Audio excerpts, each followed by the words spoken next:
Bismillahirrahmanirrahim. Assalamualaikum warahmatullahi wabarakatuh. Waalaikumsalam warahmatullahi wabarakatuh. Baik anak-anak, sebelum kita masuk ke pelajaran, mari kita mulai dengan membaca basmalah bersama-sama. Bismillahirrahmanirrahim. Baik anak-anak, pada kesempatan kali ini kita bertemu lagi untuk belajar melalui Google Meet. Ya, pada masa kondisi seperti ini memang kita tidak bisa belajar langsung dengan tatap muka, tapi itu tidak melunturkan semangat anak-anak untuk belajar. Anak-anak bisa menggunakan waktu luang kalian di rumah itu untuk baca buku, baca pelajaran, membaca sejarah-sejarah, agar menambah pengetahuan dan wawasan anak-anak sekalian. Baik anak-anak, ini Bapak absen dulu ya. Yang Bapak panggil namanya bilang hadir. Aisyah. Hadir, Pak. Fatimah. Hadir, Pak. Nurul.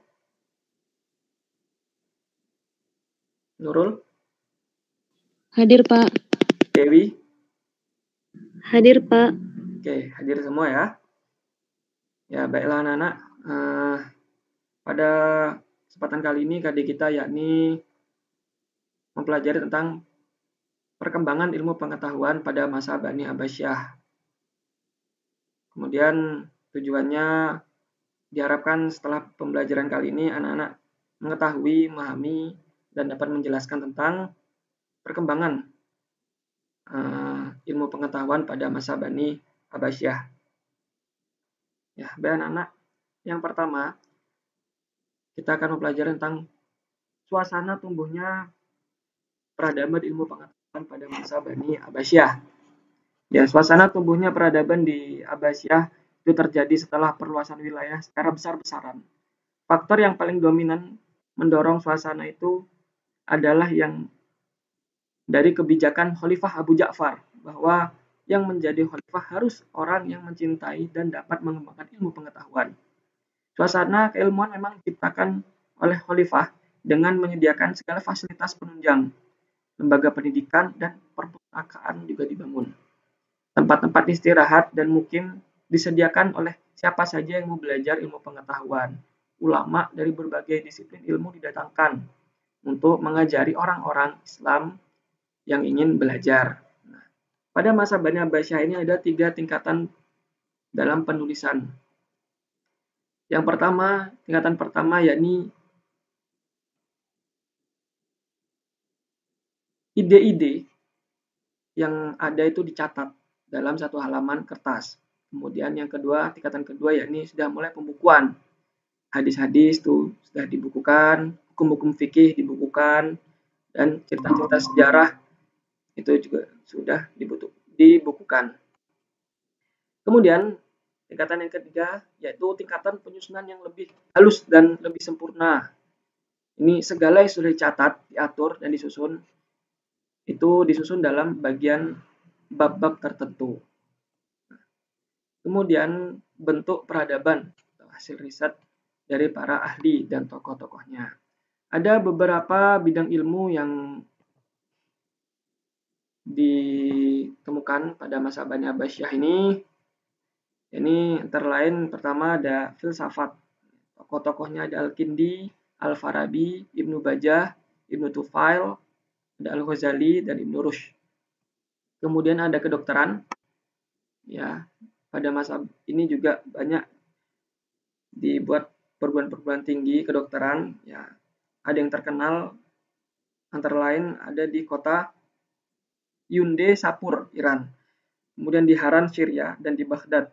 Dan para dokter dan ahli kedokteran yang terkenal yaitu ada Jabir bin Hayyan, ada Hunain bin Ishaq, Tabib bin Qurra, dan Ar-Razi. Kemudian di bidang matematika, ahli matematika yang terkenal antara lain ada Umar Al-Faruqan, ada Al-Khawarizmi. Ya, Al-Khawarizmi ini pengarang kitab Al-Jabar. Dan beliau juga penemu angka 0. Kemudian ada Banu Nusa. Kemudian ada di bidang astronomi. Para ahli astronomi yang terkenal yakni ada Al-Fazari, ada Al-Battani, ada Abdul Wafaq, dan ada Al-Farghani. Kemudian di bidang seni ukir, beberapa seniman ukir yang terkenal yaitu ada Badr dan Thorif. Kemudian pada bagian bidang bahasa dan sastra.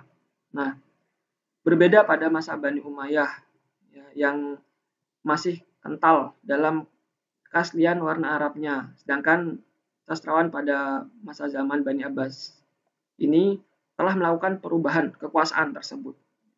Mereka telah mampu mengombinasikan dengan sesuatu yang bukan berasal dari tradisi Arab. Oleh karena itu wajar kalau kemudian pada masa pemerintahan Bani Abbas banyak bermunculan penyair-penyair terkenal, yaitu antara lain ada Abu Nawas, Abu Tamam, Dabal Al-Khuzai, Ibnu Rumi, dan Al-Matan Nabi. Pada masa pemerintahan Bani Abbasiyah ini juga ada perkembangan pada bidang prosa. Banyak buku sastra novel, riwayat, kumpulan nasihat, dan uraian-uraian sastra yang dikarang atau disalin dari bahasa asing. Tokoh-tokohnya ada Abdullah bin Muqaffa, ada Abdul Hamid, ada Ibnu Qutaibah, dan Ibnu Al-Abdi Robib. Kemudian pusat-pusat peradaban pada masa Bani Abbasiyah ini ada di daerah Baghdad, Samara, Karh, Anhar, Bukhara, dan Samarkand, kemudian di Mesir. Kemudian pengaruh peradaban Islam terhadap dunia Barat. Ilmu pengetahuan Islam masuk dan berkembang di daratan Eropa pada awalnya itu di wilayah Toledo, Cordoba, dan Sevilla. Kemudian mengalir ke negara-negara Barat lewat para kaum terpelajar Barat. Mereka menerjemahkan karangan buku-buku dari Islam ke dalam bahasa Barat. Nah, mungkin anak-anak itu saja materi pada pertemuan kita kali ini. Harap anak paham semua ya. Ini mau nanya ini. Untuk bagian kedokteran, itu tokoh-tokohnya siapa saja? Coba Aisyah. Mana Aisyah? Baik, Pak. Jadi di bidang kedokteran, tokohnya ada Jabir bin Hayyan, Hunain bin Ishaq, Tabib bin Qura, dan Ar-Razi. Nah, ya baik. Kemudian pusat-pusat peradaban pada masa Bani Abbasiyah ini terdapat di daerah mana saja? Coba Fatimah. Baik, Pak. Jadi, pusat-pusat peradaban masa Bani Abbasiyah ada di daerah 1. Baghdad, 2. Samarra, 3. Bukhara dan Samarkand, dan 4. Mesir. Ya, baik. Benar. Kemudian untuk anak-anak yang lain, Bapak kasih kesempatan untuk bertanya jika ada yang kurang paham. Baik, yang ingin bertanya silakan bertanya. Baik, kalau sudah tidak ada yang ingin bertanya, Bapak cukupkan sampai di sini. Ini nanti ada tugas ya, nanti Bapak kirim melalui email kalian.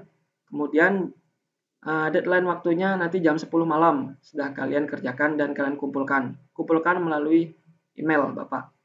Ya.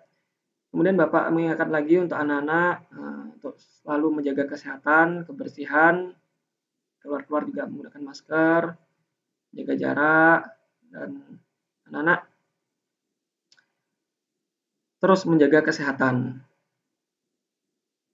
agar imun kita itu kuat dan tidak mudah terpapar atau tertular, terkena virus atau penyakit. Ya. Baik anak-anak, mungkin cukup sekian. Mari kita akhiri dengan baca hamdalah bersama-sama. Alhamdulillahirabbil alamin. Baik. Sampai di sini Bapak akhiri. Wassalamualaikum warahmatullahi wabarakatuh. Waalaikumsalam.